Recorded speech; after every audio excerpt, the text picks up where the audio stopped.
Communist पार्टीले बोकेको दर्शन भनेको राज्यले नियन्त्रण गरेर शासन चलाउने, जस्तो कि क्युबामा छ, जस्तो कि उत्तर कोरियामा छ, जस्तो कि पूर्वी युरोपहरूमा भयो, जस्तो कि सोभियत संघमा भयो। यो कुनै झुटको कुरो होइन। मार्क्सवादको पुस्तक विश्व प्रकाशले घरमा बनाएको होइन, रेड बुक मैले लेखेको होइन, लेख्नेहरूले जे लेखे। यदि एक जिन्दगी लाग्दै गर्दाखेरि साँच्चीकै भनेको दर्शन जे चाहिँ ठ्याक्कै कि लाग्नु पर्यो कि दर्शनभन्दा भिन्न बाटो छ भने बीचमा उम्लिने कुरो छैन। जुन बाटो सही हो त्यो बाटोमा हिँड्नु पर्यो। त्यो दर्शनले के भन्छ भन्दा संसदीय व्यवस्थाको पार्थिव शरीरमाथि सर्वहाराको अधिनायकवाद स्थापना गर्ने भन्छ। कांग्रेस पार्टी भन्छ होइन, यो बाटो गलत हो। बाटो सही के हो भने जनताको अघिल्तिर गएर दुईटा हात जोडेर मत माग्ने, तिमीले जिते तिमीले शासन चलाउने, हामीले जिते हामीले शासन चलाउने, जिते तिमी मुस्कुराउँदै चलाऊ, हारे हामी मुस्कुराउँदै आफ्नो बाटो लाग्छौं। यो हामीले भनेको बाटो। कम्युनिस्टहरू अन्ततः नेपालमा कहाँ आइपुगे भन्दा संसदीय व्यवस्थाको पार्थिव शरीरमाथि सर्वहाराको अधिनायकवाद स्थापना गर्ने भन्ने बाटोलाई छोडिराखेर अन्ततः कहाँ आइपुगे? संसदीय व्यवस्थाको रकबारी गर्न आइपुगे। संसदीय व्यवस्थामा संसदभित्र गएर उहाँहरू बसिरहनु भएको छ, बोलिरहनु भएको छ। त्यसैले कांग्रेस हुनुको अर्थमा सैद्धान्तिक रूपमा नेपाली कांग्रेस पार्टी भ्रष्ट छ र त्यो विचारको पक्षमा अरू आएका छन् भनेर हामी स्पष्ट गर्न चाहन्छौँ। अर्को कुरो, सत्ता त नियन्त्रित ढंगले चलाउने, तर सत्ता कसरी प्राप्त गर्ने? कम्युनिस्ट र कांग्रेसको दर्शनमा सीधा सीधी फरक छ। हामीले ब्यालेटको बाटो भन्यौं, उहाँहरूले भन्नुको बल प्रयोगबाट। हामीले के भन्यौं भने बल प्रयोगबाट शासन सत्ता त जङ्गबहादुरले पनि लिएका हुन्। बल प्रयोगबाट शासन सत्ता लिने कुरो सही हो भने त जङ्गबहादुर पनि सही भन्नु पर्यो। त्यसकारण बल प्रयोगबाट सत्ता लिने कुरो गलत हो। त्यसैले ब्यालेटको बाटो अन्ततः उहाँहरू त्यहाँ पनि आइपुग्यो।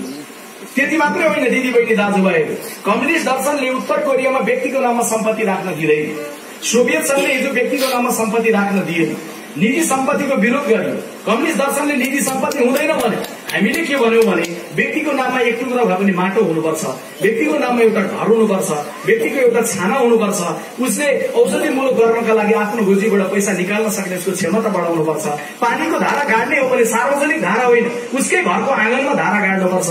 यदि उसले ट्रङ्कल गर्नु पर्यो, टेलिफोनमा बोल्नु पर्यो, उसको हातमा मोबाइल पुग्नुपर्छ, उसले आफ्ना छोराछोरी भन्न पाउनुपर्छ, आफ्नो गाईबस्ती भन्न पाउनुपर्छ, आफ्नो माटो भन्न पाउनुपर्छ, आफ्नो ससुराली या माइतो भन्न पाउनुपर्छ। यसको अर्थ निजी सम्पत्ति हुनुपर्छ। कम्युनिस्ट दर्शनले के भन्यो भने सम्पत्ति निजी हुनुहुन्न, सबै राज्यको हुनुपर्छ भन्यो। आज कम्युनिस्टहरू कहाँ आइपुगे भन्दा निजी सम्पत्तिको जो गर्नमा आइपुगे। जो गर्ने क्रममा प्रचण्डले पनि पोखराको ढिकुर पोखरीतिर जग्गा खोज्दै हिँडेको हामीले सुन्यौं। बाबुराम भट्टराईजी पनि गोर्खातिर जग्गा खोज्दै गरेको सुन्यौं। सुन्दै गर्दा फुटबलमा चुनाव जितेका कम्युनिस्ट पार्टीका एउटा नेताले बालुवाटारको एक टुक्रा जग्गा आफ्नो माटोमा पाएको देखाएको छ। त्यसैले हामी कहाँ आइपुग्यो भन्दै गर्दाखेरि पनि निजी सम्पत्ति चाहिँदो रहेछ भन्ने दर्शनलाई बुझे कम्युनिस्ट पार्टीका साथीहरू भन्ने ठाउँमा आएका छन्। त्यसैले यो बेलामा मैले सोध्दै गर्दा के पनि सोध्नुपर्छ भने मिडियाका साथीहरू लेखिदिनु होला। टुडी खेलको धनी पूर्जा हामी हेर्न चाहन्छौँ, सरकारको नाममा छ कि छैन? कतै टुडी खेलको धनी पूर्जा पनि अरू कसैको नाममा पो गयो कि? सिंहदरबारका कोठा चोटाहरू पनि कहीँ डेरा पो अरू बस्न थाले कि? निजी सम्पत्तिको नाममा जाँदै गर्दा यो भन्दा बढी अहिले म भनेर भन्दिनँ। अर्को कुरो, पत्रकार साथीहरू यहाँ हुनुहुन्छ, मलाई थाहा छैन यहाँबाट गएको पत्रकार साथीहरूले अघिल्लो निर्वाचनमा ककले सूर्यमा भोट हाल्नुभयो, ककले रुखमा भोट हाल्नुभयो, मलाई थाहा छैन। म उहाँहरूलाई राजनीतिक हिसाबले हेर्दिनँ। म पार्टीको प्रवक्ता हो। मेरो लागि जुनसुकै राजनीतिक आस्थामा रहेका पत्रकार साथीहरू मेरो लागि बराबर हो। कोही साथीलाई म टाढा, कसैको लागि नजिक हुन्न। प्रवक्ता जुन बेला चाहिन्छ, जुनसुकै दर्शनका साथीहरू भए पनि प्रवक्ता हाजिर हुन्छ। तर आज मैले उहाँहरूलाई भन्नुपर्छ, यदि तपाईहरू कसैले कम्युनिस्ट पार्टीको चुनाव चिन्हमा मत दिनुभएको थियो भने आज गएर समाचार लेख्नु अगाडि हृदयमा छातीमा हात राखेर सोच्नु होला कि मिडिया काउन्सिल विधेयक ल्याएर पत्रकारहरूको शिरमा तरबार झुन्ड्याउने खालको विधेयकको पक्षमा पनि उभिनु भएको थियो। मैले आज देशभरिका पत्रकार साथीहरूलाई सोध्न चाहन्छु, यदि पत्रकारको कलमलाई बन्द गरियो भने सत्ता कसरी बदलिन्छ? पत्रकारको कलमलाई बन्द गरियो भने राजनीतिक नेता कसरी बदलिन्छ? राजनीतिमा थुप्रै खराबी छ। तपाईले औल्याएपछि हामी सुध्रिने, तपाईले औलाउनै पाउनु भयो, तपाईले लेख्न पाउनु भएर कसरी सुध्रिन्छ? हो, यो बेलामा विगतमा कुनै आउँदै गर्दा विधेयकहरू आउँदा कांग्रेसकै पालामा कमजोरी भएको छ भने पनि, कांग्रेसका सरकारले हिजो कुनै कमजोरी गरेका छन् भने पनि कांग्रेस त्यसलाई जिम्मेवारी लिएर बोक्दैन। कांग्रेसको सरकार अलग कुरा हो, कांग्रेस पार्टी अलग कुरा हो। विगतमा हामीबाट पनि कुनै कमजोरी भएका छन् कांग्रेसबाट पनि मिडियाको सन्दर्भमा भने त्यसलाई टोटल हामी खारेज गरेर मिडियाको हितमा जे हो त्यो पक्षमा हामी उभिन चाहन्छौँ। यो भन्दै गर्दाखेरि कति बेला लागेको छ कम्युनिस्ट पार्टीकाहरूलाई? होइन, यो त पञ्चायतमा जस्तो हो। हामीले भन्यौं कमरेडहरू के भन्नुहुन्छ भन्दा कहाँ पञ्चायतमा जस्तो हुन्छ। पञ्चायतको बेलामा त पत्रकारहरूको टाउकोमा त पित्तलको तरबार पो झुन्ड्याएको थियो त। अनि यो चाहिँ के हो भन्दा त सुनको तरबार अरे। तरबार पित्तलको होस्, तरबार पित्तलको होस् या तरबार सुनको होस्, दिदीबहिनी दाजुभाइहरू, त्यसले दिने चोट उस्तै हुन्छ। त्यसैले यो बेलामा म तपाईँहरूलाई आग्रह गर्न चाहन्छु पत्रकार साथीहरू, तपाईँहरूलाई यो प्रेस स्वतन्त्रता दिएको न कांग्रेसले हो न कम्युनिस्टले हो। यो प्रेस स्वतन्त्रता ल्याउनलाई डेकेन्द्र थापा जमिन मुनि मामा मेरो आमा मलाई बचाऊ, किन मलाई जन्म दियो आमा, मलाई गाड्दैछन् माओवादीले आमा, यो जीवन किन दियो मलाई भनेर गाडीले गर्दा उनको छातीमा कलम थियो। वीरेन्द्र शाह 12 मा लास खाडलबाट निकाल्दै गर्दा उनको छातीमा कलम थियो। उनले जीवन केका लागि दिए? प्रेस स्वतन्त्रताका लागि। त्यसैले यहाँका कम्युनिस्टहरू हुन् या सिंहदरबारमा बस्ने कम्युनिस्टहरू हुन्, सबले कान खोलेर सुनुन्। पत्रकारहरूले प्राप्त गरेको प्रेस स्वतन्त्रता कसैको कृपाले होइन, पत्रकारले आफै कदम पगाएर लिएर आएको स्वतन्त्रता। त्यसैले त्यो स्वतन्त्रताको पक्षमा नेपाली कांग्रेस पार्टी दृढतापूर्वक उभिन्छ र पत्रकारहरूको त्यो भावना र चाहनालाई, बलिदानलाई सम्मान गरेर अगाडि बढ्न चाहन्छ। यति भनिसकेर यहाँ आइसकेपछि मैले तपाईँहरूलाई सिद्धान्तको त्यो प्रेस स्वतन्त्रतासम्मको कोणपछि मैले तपाईँलाई लिएर जान चाहन्छु इतिहासको कोणबाट दुईटा दलको, दुईटा कम्युनिस्ट र कांग्रेसको बीचको फरकलाई तुलना गर्नलाई। कांग्रेस कहिले जन्मियो म भन्न चाहन्न, भरे गएर कक्षा कोठाको पुस्तकमा हेर्नुहोस्, सानो बालबालिकाले पढ्ने किताबमा लेखेको छ 7 सालमा क्रान्ति भयो, राणा शासन ढालियो, कांग्रेसको नेतृत्वमा संघर्ष भयो। दिदीबहिनी दाजुभाइहरू, यो हातले लेखेको किताब होइन, कांग्रेसको केन्द्रीय कार्यालयमा बनेको किताब होइन। कम्युनिस्ट बाबुआमाका छोराछोरीले पनि स्कुलमा पढ्दै गर्दा त्यही 7 सालको कथा पढ्छन्, जहाँ कांग्रेसले काँधमा बन्दुक भिर्यो, राणा शासन ढाल्यो, कांग्रेस यसरी प्रारम्भ भयो। कांग्रेस कसरी जन्मियो? इतिहासमा काँधमा बन्दुक भिर्यो, राणाको किल्लातिर ताक्यो, राणा शासन ढालेर जन्मियो। कम्युनिस्ट कसरी जन्मियो? जब राणा शासन ढलिसक्यो, त्यो सम्झौतालाई धोका हो 7 सालको क्रान्ति भन्दै कम्युनिस्ट पार्टीको जन्म लियो। जन्मको कसरी भएको छ भन्ने कुराले पनि हाम्रो सिद्धान्त र यिनको बीचको फरक हुन्छ भन्ने मैले तपाईलाई स्मरण गराउन चाहन्छु। तेस्रो, क्रान्तिकारिताको कोणबाट फरक। एक जिन्दगी विश्व प्रकाश किन कांग्रेस भए? कुनै युवक किन कांग्रेस हुन चाहन्छन् या कम्युनिस्ट हुन चाहन्छन्? हिसाब गर्नु होला। को छ युवक सडकमा हिँड्दै गरेको जो चाहँदैन कि म क्रान्तिकारी जिन्दगी नबाँचौं? हो, विश्व प्रकाश कांग्रेस कुनै बेला भयो पञ्चायत कालमा भने म क्रान्तिकारी एक जिन्दगी बाँच्छु भन्ने कारणले भए। त्यो क्रान्तिमा मैले बन्दुकको कुरा सुनाए, कसरी राणाको किल्ला ढालियो। तपाईहरुलाई थाहा छ, बम पनि क्रान्तिको एउटा हिस्सा। बम प्रहार गर्दै गर्दाखेरि यहाँका माओवादीले कहाँ बम प्रहार गरे सम्झिनुहोस्? कहाँ गरे? कुन ठाउँको पुलिस चौकीमा, कुन ठाउँको विद्यालयमा, पाटनको यो पाल्पाको दरबारमा, महाराज ज्ञानेन्द्र बस्छन् काठमाडौँको सिंहदरबार दरबारमा, उडाइदिन्छन् पाल्पाको दरबार। पाल्पाको दरबारमा उडाउने माओवादीहरूले महाराज धीराज ज्ञानेन्द्र बसेको दरबारको भित्तोमा एउटा छर्रा पनि हान्न सकेनन्, पारस चढेको मोटरमा बम हान्न सकेनन्। हामी कांग्रेसका युवाहरूले इतिहासमा सम्झिनुभयो भने कांग्रेस नै हो जसले 28 सालमा राजा महेन्द्र जिउँदै थिए, जनकपुरमा पुगेको बेला कांग्रेसका युवा दुर्गानन्द झारले महाराज महेन्द्र चढेको मोटरमा उडाइदिन्छ बेला भनेर बम हान्ने साहस गरे। यदि मात्रै होइन, अपहरणको कुरा सम्झिनुभयो भने क्रान्तिकारितामा कम्युनिस्ट र कांग्रेसको बीचको फरक कहाँ छ भनेर यो जागरण अभियानको क्रममा बताउनु पर्यो भने मैले बताउनुपर्छ। यो अपहरण पनि यदि क्रान्ति हो भने अपहरण भएको छ यो देशमा। कहाँ अपहरण भएको छ? गुल्मीको स्कुलमा पढाउँदै गरेको शिक्षकको अपहरण भएको छ, गुल्मीमा कहीँ कर्मचारीको अपहरण भएको छ, गुल्मीमा कोही दाईको अपहरण भएको छ, कहीँ भाइको अपहरण भएको छ। अरे राति सुतिरहेको एउटा किसानलाई अपहरण गर्ने कथा सुनाएर माओवादी गाउँ घुम्दैछन्। हे कांग्रेसका युवाहरू, गाउँ गाउँ जानुहोस् र भनिदिनुहोस्, अपहरण के कुरा गर्छौ भने तिमी गुल्मीको स्कुलको शिक्षक अपहरणको कुरा गर्छौ। हामी कांग्रेसका युवाहरू दिनको मध्याहमा आकाश छोड्दै गरेको, प्लेन अपहरण गरेको पार्टीको कथाको कुरा गर्छौ भनेर तपाईले भन्न सक्नुहुन्छ। यो कुनै कथा हो, यो तथ्य हो। 2030 सालको जेठको 28 गते विराटनगरबाट काठमाडौँ उडेर गएको प्लेनलाई अपहरण गरेर लिएर जाने कर्म कसले गर्यो? नेपाली कांग्रेसका साथीहरूले गरे, योद्धाहरूले गरे। यो क्रान्तिकारितापछि म राष्ट्रियताको सन्दर्भमा लिएर जान चाहन्छु। हामी सबै के हुन चाहन्छौँ? कांग्रेस या कम्युनिस्ट? त्योभन्दा पहिले नेपाली हुन चाहन्छौँ। म नेपाली कांग्रेस हुनु अगाडि नेपाली हुँ। तपाईँ कोही नेपाल कम्युनिस्ट पार्टीको हुनु अगाडि तपाईँ नेपालको। पहिला तपाईँ के चाहनुहुन्छ? तपाईँ मार्क्सवादी, तपाईँ समाजवादी, तपाईँ बिबीवादी, यो सबैवादी भन्दा पहिला तपाईँ राष्ट्रवादी बन्न चाहनुहुन्छ। राष्ट्रवादी बन्न चाहँदै गर्दाखेरि मलाई खुसी लाग्छ। यो माटोको सुगन्ध आउँछ जय नेपाल भन्दै गर्दा। जय नेपाल भन्ने अभिवादन छातीमा माटो, मुठीमा माटो बोकेर छातीमा लगाउँदै गर्दा जय नेपाल भन्ने जुन आनन्द लाग्छ, मलाई खुसी लाग्छ। जय नेपाल भन्नलाई दिदीबहिनी दाजुभाइहरू कांग्रेस भनिरहन जरुरी छैन। भनिदिनुहोस् जसले पनि जय नेपाल भन्न सक्नुहुन्छ। जय नेपाल भन्नलाई पाकिस्तानमा जन्मेको मान्छेले जय नेपाल भन्न पाउँदैन, बंगलादेशमा जन्मिनेले भारतमा जन्मिनेले जय नेपाल भन्न पाउँदैन। जय नेपाल भन्नका लागि सबभन्दा पहिले नेपाली आमाको गर्भबाट जन्मिने सौभाग्य प्राप्त गर्नुपर्छ। त्यो सौभाग्य हुँदाहुँदै यो देशमा जय नेपाल हुँदाहुँदै 7 समुद्र पारीको काँडहरू लिएर आएको लाल सलामलाई पेश गरेर जय नेपाललाई चुनौती गर्न कसैले चाहन्छ भने हामी त्यसलाई स्वीकार गर्दैनौँ। एकजना मन्त्रीजीले केही अगाडि बोल्दाखेरि भन्नुभएको छ, यी मन्त्रीजीको नाम बिर्सिएँ मैले, बेला बेला सम्झिन्छु बेला बेला बिर्सिहाल्छु, अलि बिर्सिने रोक्छ मलाई। ती मन्त्रीजीले बोल्दा के भन्नुभयो भन्दाखेरि भने ल कांग्रेसले महेन्द्र राजाले छोडेर गएको जय नेपाल भनेको जय नेपाल चाहिँ भनेर उहाँले भन्नुभएको छ जय नेपाल। बिचरा कमरेडलाई के थाहा थियो भने जुन बेलामा कांग्रेसले जय नेपाल भनेर राणा थाल्दै थियो त्योभन्दा अगाडि पनि शुक्रराज शास्त्रीले जुन बेला जय नेपाल भन्दै थिए ती मन्त्रीजी होइन, ती मन्त्रीजीका हजुरबा पनि आमाको गर्भमा आइसक्नु भएको थिएन। ती मन्त्रीजीले इतिहास बुझ्नु भएन, उहाँलाई म केही दोष दिन्न, उहाँको त्यो दर्शनको दोष। उहाँले जय नेपाल भनेर भन्ने कुरालाई च्यालेन्ज गर्दै गर्दा म यो भनेर आरोपित गर्न चाहन्छु कि स्टालिनले बोकेको जय नेपाल तिमीले बोकेका छ। जय नेपाल कहाँ? लाल सलाम कहाँको? लाल सलाम तिमीले स्टालिनको बोकेका छ। जय नेपाल कहाँको? नेपाली माटो। दिदीबहिनी दाजुभाइहरू, लाल सलाम भन्ने शब्द सुन्नुभएको छ। लाल नेपाली भाषा होइन, लाल हिन्दी भाषा, हिन्दी भारतको राष्ट्रिय भाषा। सलाम भन्ने नेपाली होइन, उर्दू। यो उर्दू कहाँको भाषा?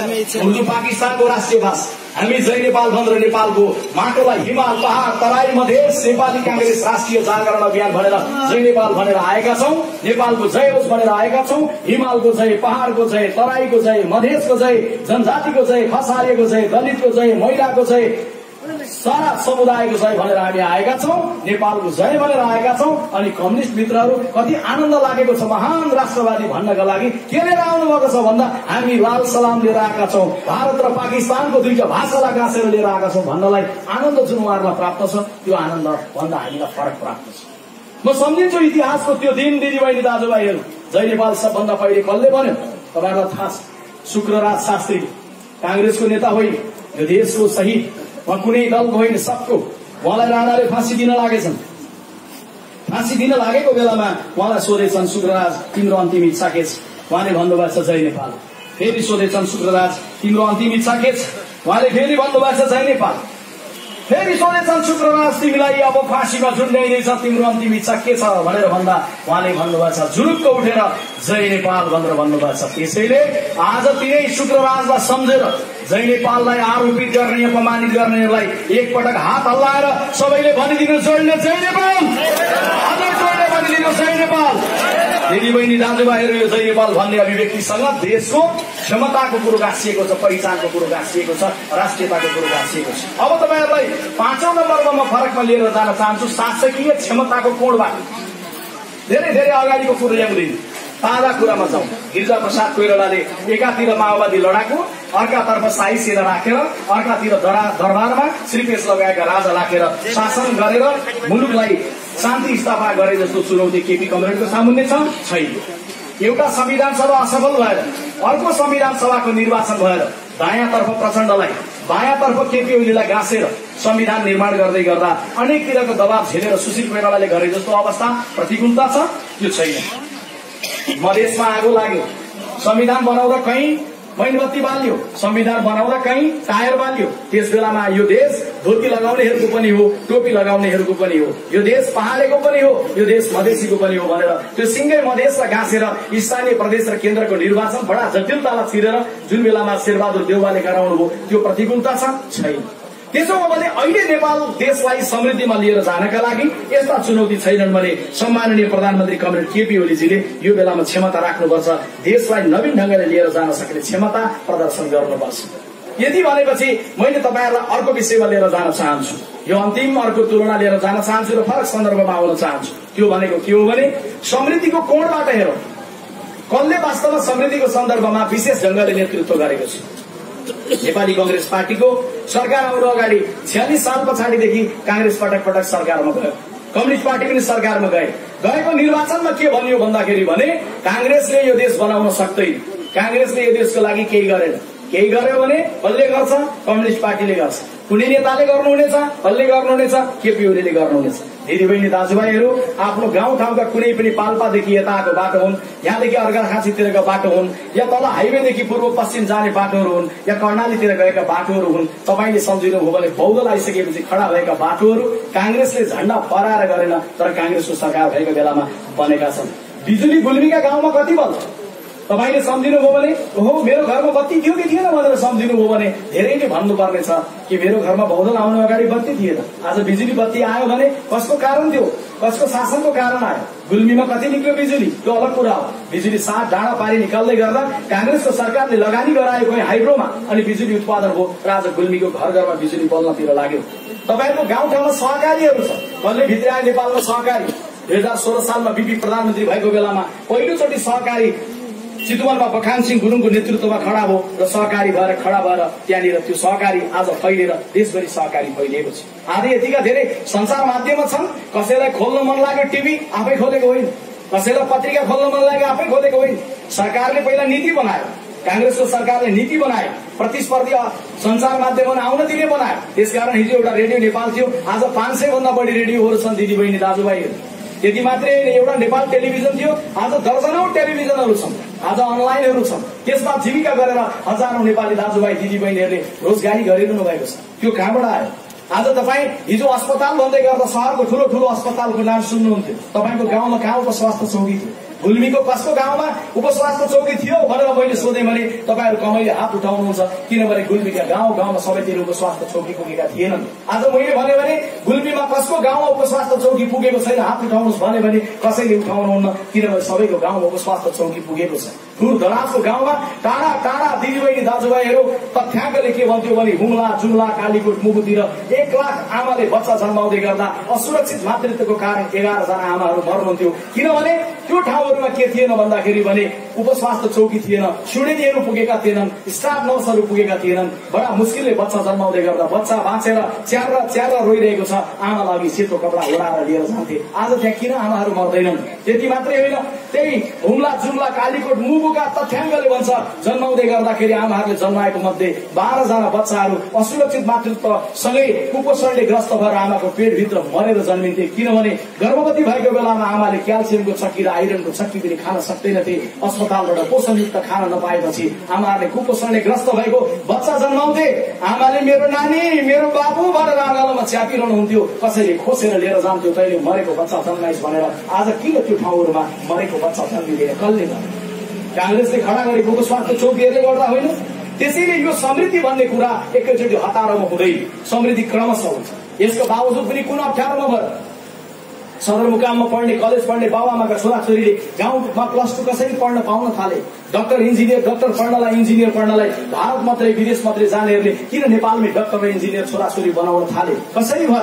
यो सबै खुल्यो कसरी? कांग्रेसको पालामा कांग्रेसको सरकारले प्रत्यक्ष रूपमा गर्यो या कांग्रेसको सरकारले ल्याएको नीतिले गर्यो। त्यसैले मैले यो बेला तपाईहरुलाई के भन्नुपर्छ भने समृद्धि भनेको एकाएक कुनै कल्पना गरेर छलाङ मारेर हुँदैन, एकै दिनमा हुने भन्ने विषय यो बिल्कुलै होइन। त्यसैले यो जे भएको छ जति भएको छ भएको कुरोलाई सम्झिँदै गर्दाखेरि के सम्झिनुपर्छ भने एक बिहानको खाना बनाउनलाई पनि दिदीबहिनी दाजुभाइहरू मैले ठाउँ ठाउँमा उदाहरण दिन्छु। भात बनाउनलाई पनि कति धेरै कुरो चाहिन्छ। भात बनाउन के चाहिन्छ भनेर मान्छेले सिधै भन्छन् चामल चाहिन्छ। पकाएर हेर्नुहोस् त चामलले मात्रै भात बनाउने को हुनुहुन्छ? बहादुर यहाँ हात उठाइदिनुहोस् त। चामलले मात्रै भात बन्दैन, चामललाई पहिला भाँडो चाहिन्छ। चामललाई भाँडोमा खनाउने बित्तिकै भात बनाउने बहादुर भाउजूले हात उठाइदिनुहोस् त, दाजुले उठाउनुहोस् त, बन्दैन। चामललाई भाँडोमा खनाएपछि पानी पनि चाहिन्छ। चामल भाँडा र पानी भेटिएपछि अब त भात पाएको भनेर नाच्ने को हुनुहुन्छ? हात उठाउनुहोस् त, पुग्दैन।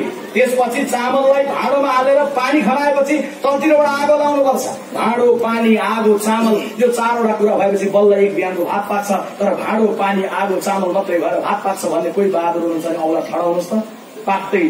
किन पाक्दैन भन्दाखेरि भने भाँडो पानी आगो चामल सँगसँगै एउटा विवेक भएको मान्छे चाहिन्छ, जसले भाँडोको आकार अनुसार चामल हाल्छ, चामल अनुसार ढङ्ग पुर्याएर पानी हाल्छ, पानी मात्रै हालेर ठिक्क आँच लगाएर तलबाट आगो लगाउँछ। आगो धेर भयो भने डढ्छ, पानी धेरको पनि गिलो हुन्छ। त्यसैले कति ढंगले पकाएको कति मिठो कहिले भन्छौं, कहिले नमिठो कहिले भन्छौं। हो, भात पकाउन, एक बिहानको भात पकाउनलाई पनि यति धैर्यता चाहिँदो रहेछ भने सिंगै देश बनाउनलाई लामै धैर्यता चाहिन्छ।